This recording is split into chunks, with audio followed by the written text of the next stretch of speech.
Sam, it's Lulu here. I'm just jumping in to do your mini reading. So yours was for a mid-January reading. So let's just see what these are already shuffled, and let's see what the cards are for you. So for you personally, what's important frequency or energy is number 43, transition. The frequency of transition supports our deep understanding of the ever-changing nature of existence and of our lives, so that we can learn to let go, surrender to the process, and allow transition to occur with ease and grace. So yeah, a time of change. Here you've got the beautiful Ace of Cups. Wow, yeah, so that feels like, moving towards something that is deeply fulfilling. And like I said in the collective reading, I've got this, today is the 10th of January, so I've got this beautiful Wheel of Fortune energy over this reading. And here you've got the 7 of Wands in reverse. So it feels like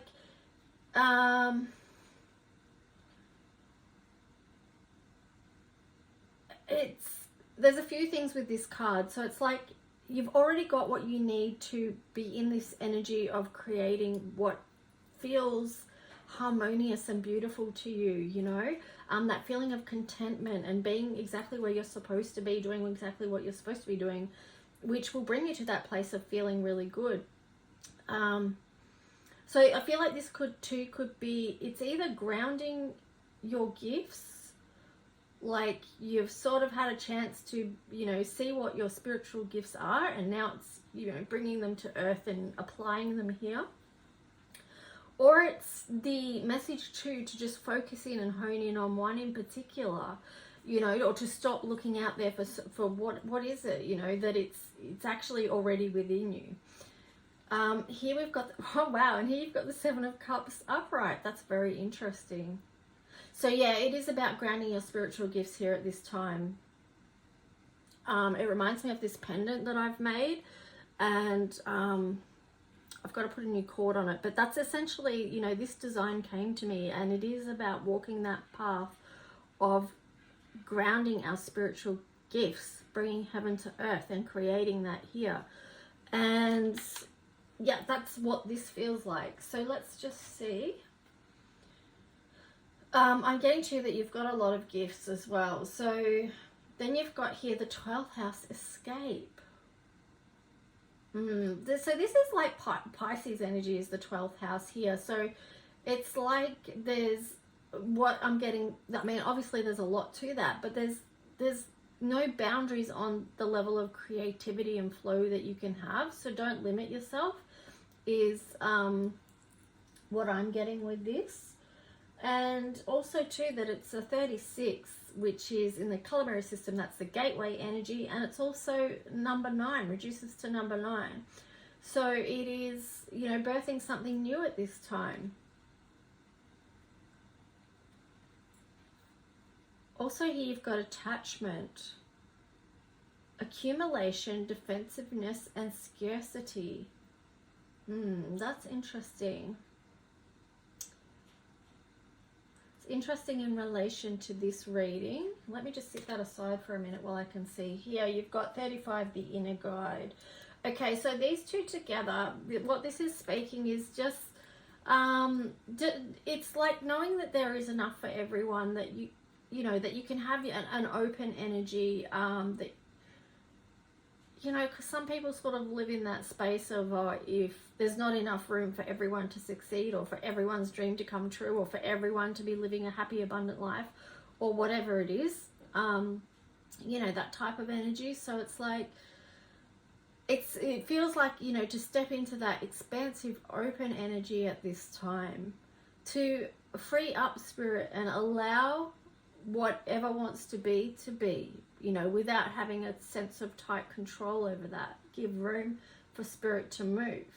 Now this might mean that you have to clear some things, some sibling rivalry type conflicts, or however that might play out in your worlds. It's, she's got the colors of the lower chakras there as well. and also trying to bring things into balance by clearing out the old and creating space for the new.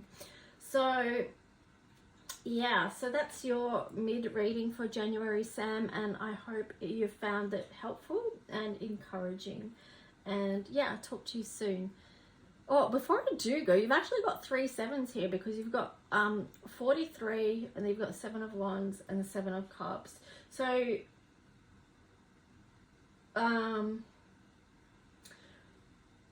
I would, if you know, look up 777 and see if there's a further message in it for you. Because you've got the 12th house here as well, it's just really nurturing the spiritual aspect of your life right now.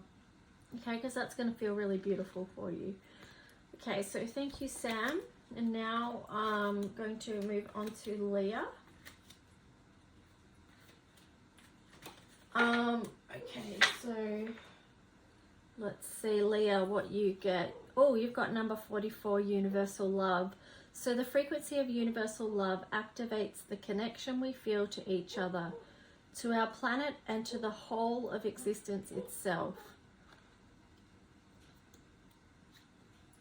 So that's a master number as well. So, you know, establishing that beautiful love energy moving forward. Here you've got the King of Swords. So yeah, you know, it is having that beautiful intention, those thoughts around creating love. Oh my gosh, I'm so sorry. Hang on, I'm going to move her. Sweetie, no. Come on. Now. Go.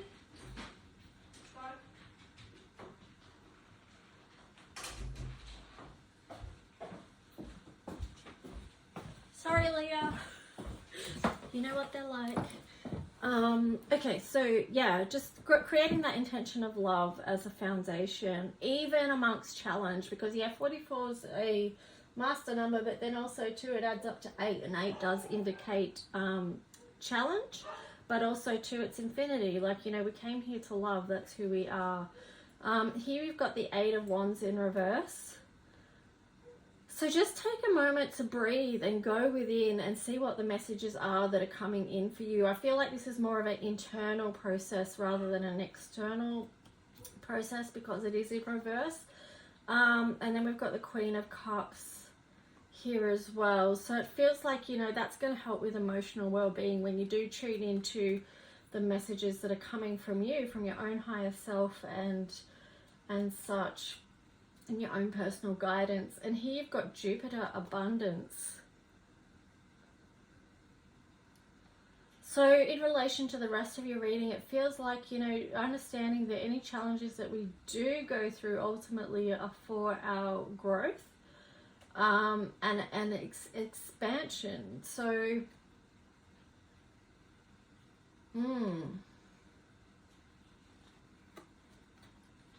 you've got transformation here as well. So metamorphosis, synchronicity, the unexpected. So that feels like it is in relation to the Jupiter energy as well, because